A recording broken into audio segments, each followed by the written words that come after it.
বাচলং পঙ্গং লঙ্ঘয়তি গিরিম যৎকৃপাতমং বন্দে শ্রীগুরু দীনতারিণং বাঞ্ছা কল্পতরুভ্যশ্চ কৃপা সিন্ধুভ্যেব চ পতিতানাং পাবনেভ্যো বৈষ্ণবেভ্যো নমো নমো।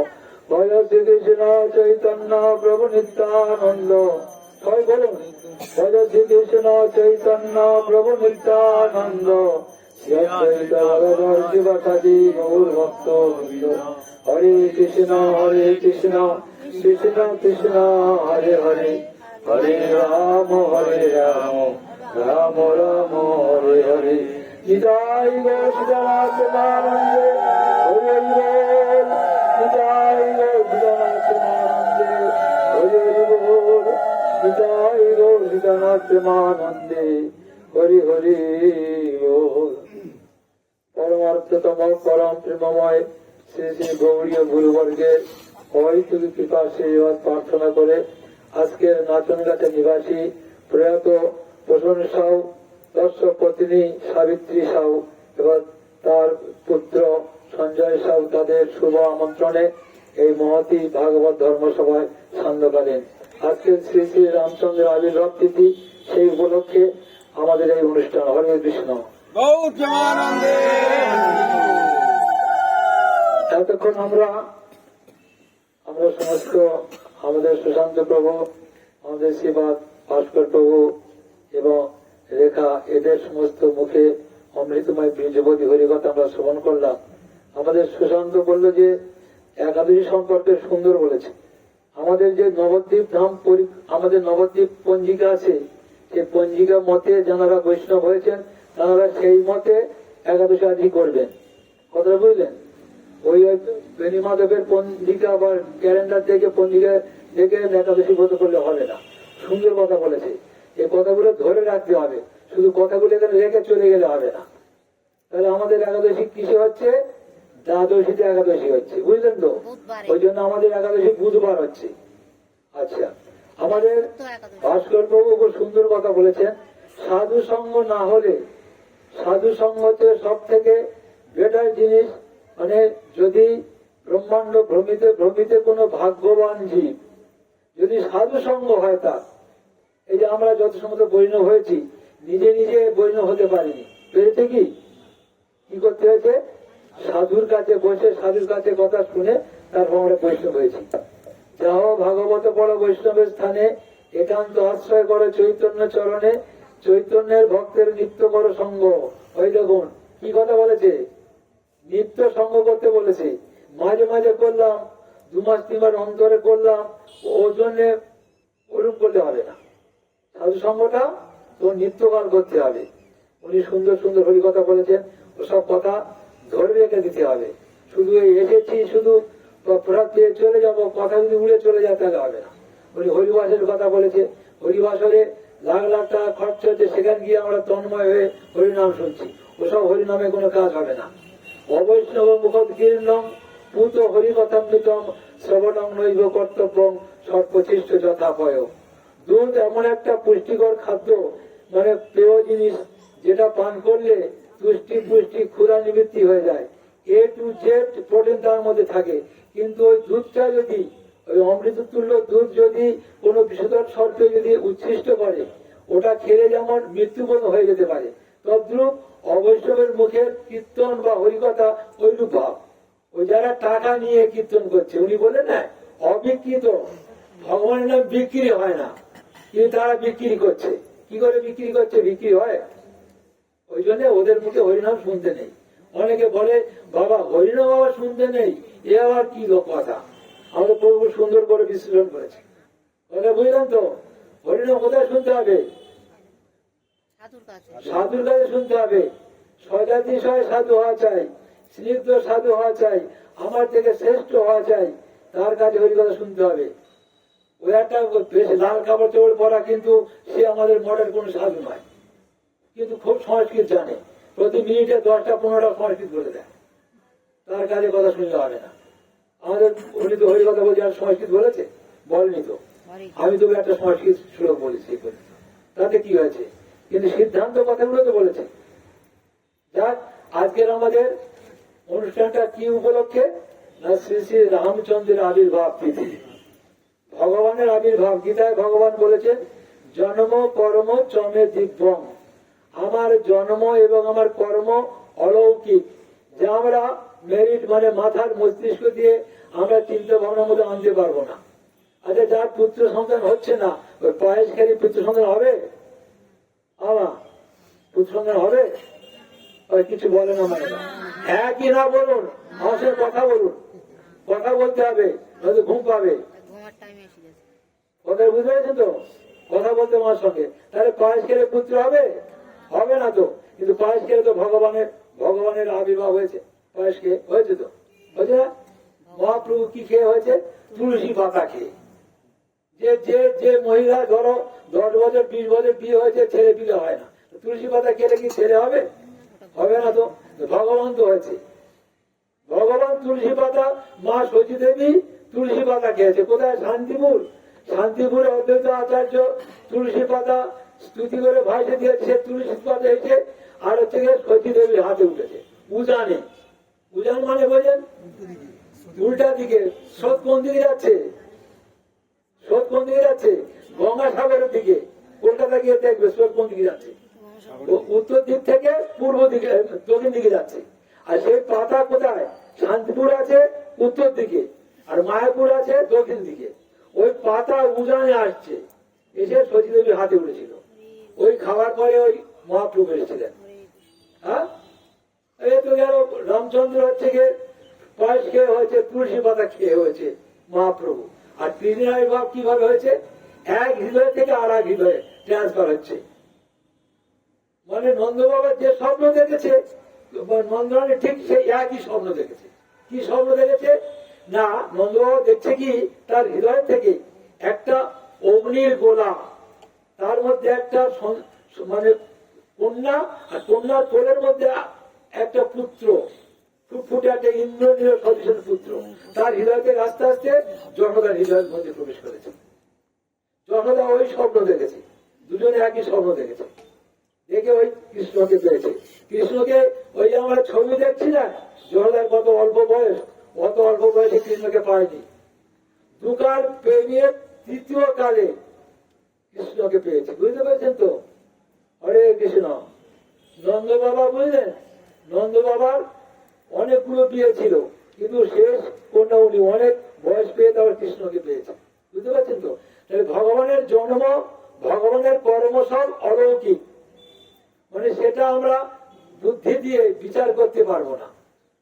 আজকে ভগবান রামচন্দ্রের আবির্ভাব তিথি, আবির্ভাব তিথি কেন্দ্র করে রামচন্দ্রের কথা আমি কিছু বলবো। রামচন্দ্র হচ্ছে গিয়ে নীতির পূজারী। নীতি মানে কি? নীতি মানে সত্য, ন্যায়। সত্য থেকে এক চুল বিচলিত হবে না। যেমন আছে হরিশ্চন্দ্র, সত্যব্রত রাজা।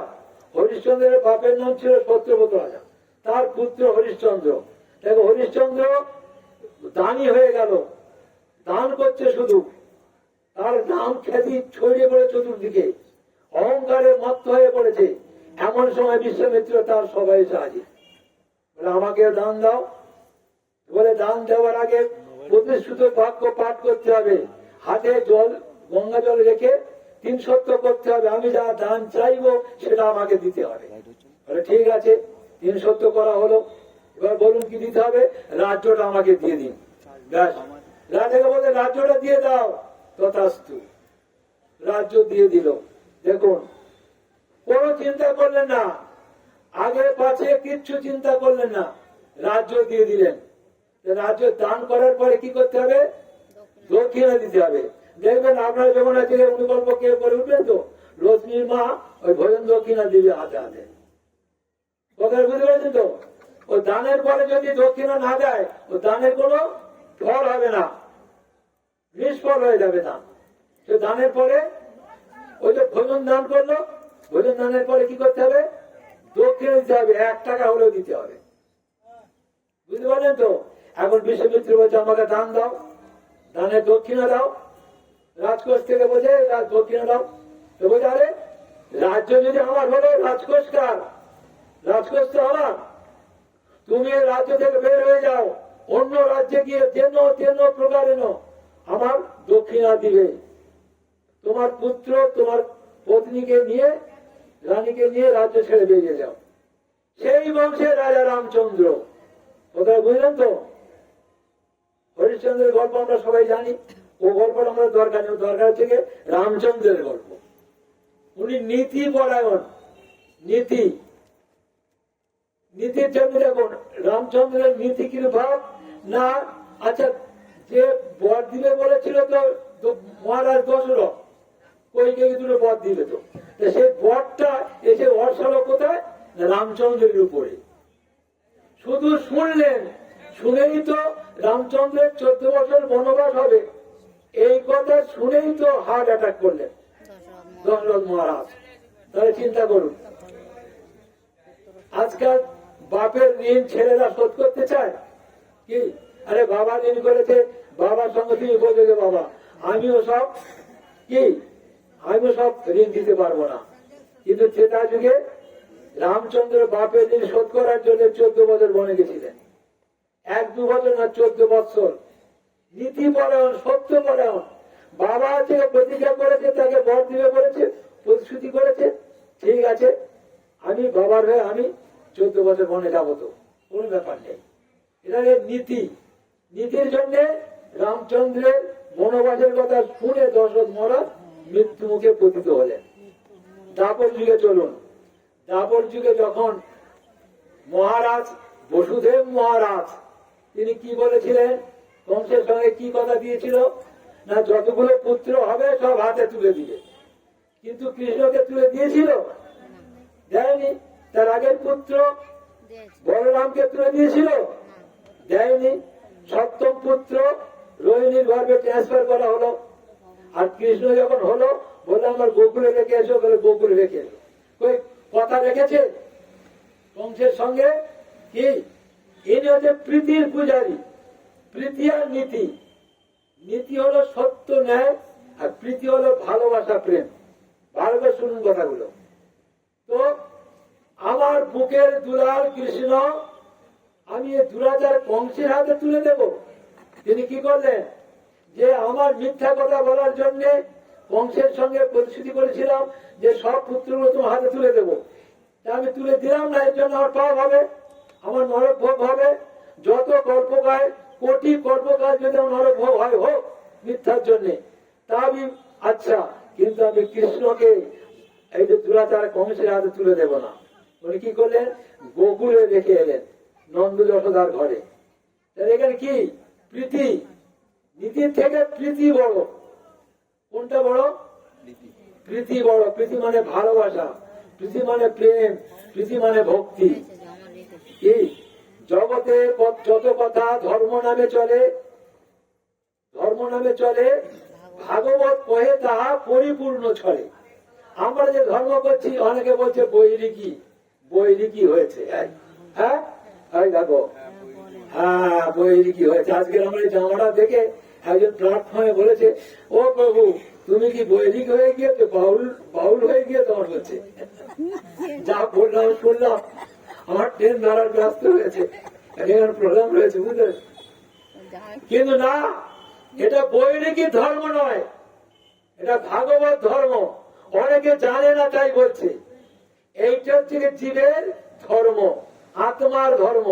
এটা আত্মধর্ম বলা হয়েছে, ভাগবত ধর্ম বলা হয়েছে, বৈষ্ণব ধর্ম বলা হয়েছে। আরে বৈরিকি ধর্ম নয়, ওই খঞ্জনি বাজে বাজে আর ভিক্ষা করে করে এটা সেটা অমৃত কিমতি কিনে এনে খাচ্ছে, আর এদিকে লাল কাপড় পরে রয়েছে। এটা সে জিনিস নয়। দেখতে একরকম, কিন্তু আকাশ পাতাল তফাৎ। সেই জন্য ভাগবত বললেন যে জগতে যত কথা, পৃথিবীতে যত কথা ধর্ম নামে চলে, ভাগবত কয়ে তাহা পরিপূর্ণ চলে। ভাগবত ধর্মটা সম্পূর্ণ ধর্ম।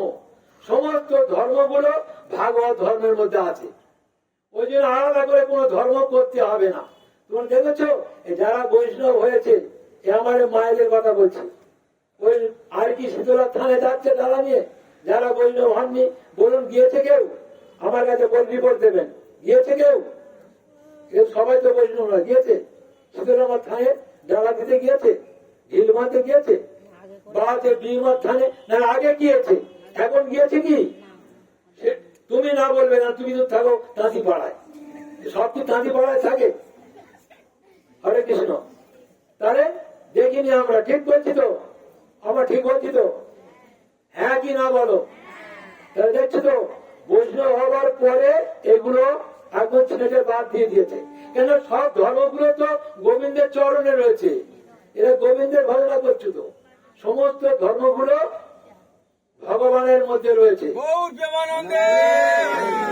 যেমন মূলেতে সিনচিলে জল, শাখা পল্লবের বল, শিরে বাড়ি হয় অকারণ। কি নিয়ম কি আছে? গাছের মূলেতে জল দেওয়া, পাতায় পাতায় ডালে ডালে জল দেওয়া নয়। তো সমস্ত দেবদেবীর মূলকে, মূল হচ্ছে ভগবান কৃষ্ণচন্দ্র। আমাদের থেকে ব্রহ্মাজি স্তুতি করছেন, ঈশ্বর পরম কৃষ্ণ সচ্চিদানন্দ বিগ্রহ, অনাদির আদি গোবিন্দ সর্বকারণ কারণম। বুঝতে পারছেন তো? এই যত কারণ আর কারণ যা কিছু হচ্ছে সমস্ত সব গোবিন্দ করছে, সব যা কিছু উনি করছেন। ওনার আজ্ঞায় ব্রহ্মা সৃষ্টি করছে, ওনার আজ্ঞায় বিষ্ণু পালন করছেন, ওনার আজ্ঞায় মায়া দেবী কি করছে? এই যে সংসার কারাগারের মধ্যে রেখে জাতার মধ্যে পেশাই করা হচ্ছে। জাতার মধ্যে কি আছে? নিচে একটা পাটি আছে, উপর একটা পাটি আছে, তাই না? আর মাঝখানে একটা কিল আছে, কিল, ওকে হিন্দি বলে কিল, একটা লাঠি দেওয়া আছে, তাই না? তো যত ঘুরছে ডালগুলো বেড়ে আসছে, কিন্তু যে কড়াইগুলো ওই যে কিল মানে লাঠির গোড়ায় চলে এসছে, তো ওগুলো কিন্তু গুঁড়ো হবে না, ভাঙবে না, ও যত ঘুরুন না কেন। ওই কিলটা হচ্ছে গোবিন্দ, গোবিন্দের চরণ যে আশ্রয় করেছে তার আর কিচ্ছু হবে না। কিন্তু গোবিন্দের চরণ যে আশ্রয় করেনি, ওই রাত্রির দিন যাতার মধ্যে পেশাই হচ্ছে, সুখ দুঃখের মধ্যে, সুখ দুঃখ যারা যন্ত্রণা, নাকের জল, চোখের জল, যত রকমের অশান্তি হচ্ছে। যারা গোবিন্দের চরণ আশ্রয় করেছে তাদের আর অসকয় ভয়, অমৃত আধার তোমার চরণ